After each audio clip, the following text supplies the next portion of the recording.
Nintendo has shot themselves in the foot. The hat and glasses are coming off today because today's topic is a little more serious. If you don't know by now, Nintendo has released a set of terms known as Community Tournament Guidelines. It's Nintendo's way of setting the standards for how they want local tournaments run for their games. And if their terms are not met, then they have the right to take legal action against organizers of these tournaments, which includes the right to sue. So today's video is going to have two parts. I read these terms so that you don't have to. So I'm going to go through all of the highlights in these community tournament guidelines, and we're going to make sense of them the best that we can. After that, I'm going to share my thoughts with you about the future of Nintendo competitive gaming, especially Super Smash Bros. So the first major highlight of the guidelines says that community tournaments may not generate commercial revenue. So if you've ever been to a Smash Bros tournament that has some stuff for sale on the side, that won't be allowed anymore. Another important highlight is that they are only allowing for a 200 participant cap for in-person tournaments and 300 participant cap for online tournaments. Basically what this means is that major tournaments are not allowed anymore. Super major tournaments are not allowed anymore. Only local small scale events are permissible. Another highlight to pay attention to here is that there are no more sponsors allowed. For a lot of Super Smash Bros. Major tournaments, organizers ask sponsors to donate goods, products, services, money in exchange for free marketing. So the sponsor themselves will be featured in either ads during the tournament, or literally the commentators for the tournament will just include the name of the sponsor and just say thank you to our sponsors, and they include them as part of their list. Most of the time, organizers for these big tournaments, they use the money from sponsors to add it to the prize pool. So what this means is that high placing participants in the tournaments will not receive as much, which gets rid of the incentive for participants to enter and honestly to play the game in general. Because let's be real, for competitive play, it takes practice.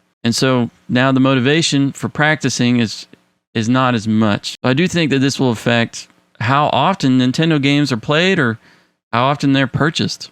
The next really important guideline here is Nintendo is wanting to put a $10,000 cap on tournament organizers per year or per 12-month period. So that means any one organizer, whether they're an individual or they're an organization, they cannot generate revenue more than $10,000 per year. $10,000 in this sense may seem like a lot, but it's really not that much, especially if you're an organizer who's used to hosting major tournaments, whether in person or online. Ultimately, I think this is going to mean that either there's going to be less tournaments or there's going to be more small-scale tournaments. I think that's the whole point of these terms, is Nintendo wants to get rid of major events. Instead, they want to keep it small-scale and local. The last thing to note here is the part where it says that the names of tournaments cannot contain Nintendo IP or intellectual property. This includes Nintendo's company name, their logo, their games, like game titles or characters or anything like that cannot be included in the name of the tournament. Now, this is not as big of a deal as you might think, even though there are widely known tournament events that contain these things in their title. The solution is pretty simple. You can change the name of the tournament, which might hurt viewership, but it might not. And you can use Nintendo intellectual property in the description of your tournament. Now, the way that this affects major tournaments is that, well, it is easier to market your tournament if there is Nintendo IP in your name, which I think is exactly what Nintendo is going for here. Now, there are a couple things in these terms that I want to go over that really don't make a whole lot of sense to me. The first thing is that Nintendo says that their games cannot be used for community tournaments if they could be viewed as offensive or otherwise inappropriate. Now, the term offensive is very ambiguous because who has the right to say that an action is offensive? Do participants or spectators or even Nintendo themselves have the right to call something offensive? Or instead, is the ability to offend an issue of intention? I tend to view the whole thing as the latter, but I'm willing to bet that Nintendo doesn't see it this way. So here it seems like they're trying to say that either if anybody is offended by your event as an organizer, then we have to shut it down. Or if we as Nintendo are offended by your event or your community tournament, then we're going to have to shut it down. Which means that as an organizer of a Nintendo tournament, you can do everything that you can to not be offensive towards anybody. But if they choose to be offended by your event, then that means that Nintendo has to come in and shut it down. And it could be for absolutely no reason. That's why I hate this term, is because I really do believe that offense is an issue of intention. Which if you're a tournament organizer, why would you ever want to offend anybody? Because you want your event to be successful. And you want your event to be open to anyone who wants to play. So this term, it shouldn't be in here because it's so ambiguous. Even though to me, I don't think it's ambiguous at all. But I guarantee you that that's what they mean by it. Last thing I want to go over is at the very end of this entire terms list, it says that Nintendo games cannot be used for tournaments that involve anything that Nintendo deems inappropriate. Now, this is a blanket statement, meaning that everything that we listed above is pretty much moot. They're trying to lay out ways that they would see a community tournament as inappropriate, but it seems like they're trying to say, wait, there's more. Either they're not going to release that information or they just don't know yet until they see it. So whenever they see something that they think is inappropriate, whether it's in these terms or not, then they have the right to either shut that community tournament down or take legal action. This type of statement in a list of terms is not uncommon for contracts or terms list like this one, because it's a safe way of Nintendo covering their backs pretty much. What also doesn't make complete sense to me in these terms is that at the beginning it says we have created guidelines for individual organizers to follow when hosting not-for-profit small-scale community tournaments. So I'm wondering, does this mean that these guidelines are only applicable for small-scale, not-for-profit tournaments? So if there are major, large-scale, for-profit tournaments being held, then these guidelines are not applicable.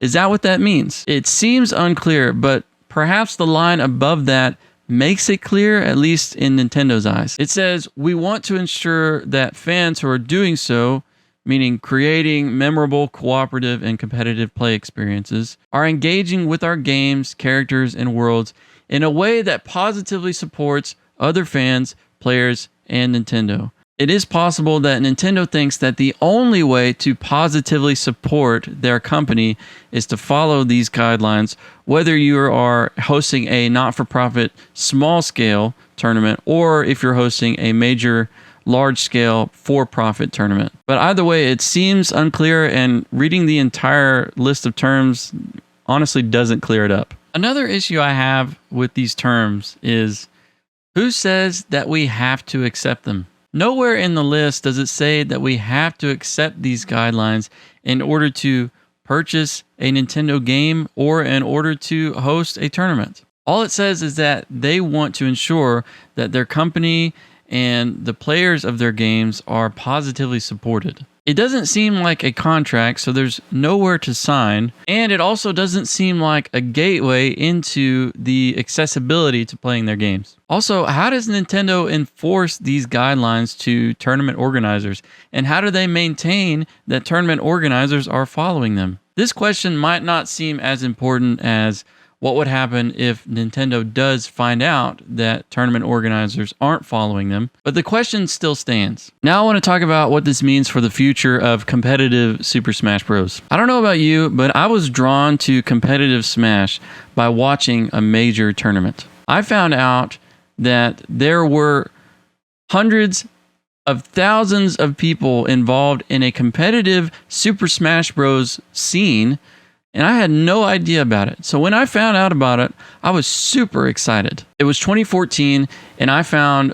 VODs of this tournament called Apex. They were having a brawl tournament at the time, And it was a huge event. The energy was electric. People were excited. It was awesome. And then later that year, Super Smash Bros. For the Wii U came out. And I was so excited to buy it because of what I had seen earlier that year. So what I'm basically saying is that tournaments on a large scale, major tournaments, is what got me excited to purchase Nintendo products. I don't know about you, but that sounds like a win-win, doesn't it? It sounds like a win for me or for the community in general, and it sounds like a win for Nintendo. I guarantee you that I'm not the only one that has that experience. I bet you that there are thousands of people who had heard about these major events, and that's what got them excited to either play the game or purchase the game, or even purchase more Nintendo products. Following these guidelines means that the opportunities for that to happen are going to be more and more rare, or just completely impossible. That's why I said that at the beginning of this video, Nintendo is really shooting themselves in the foot right now. I think it is very likely that because of these terms, Nintendo will either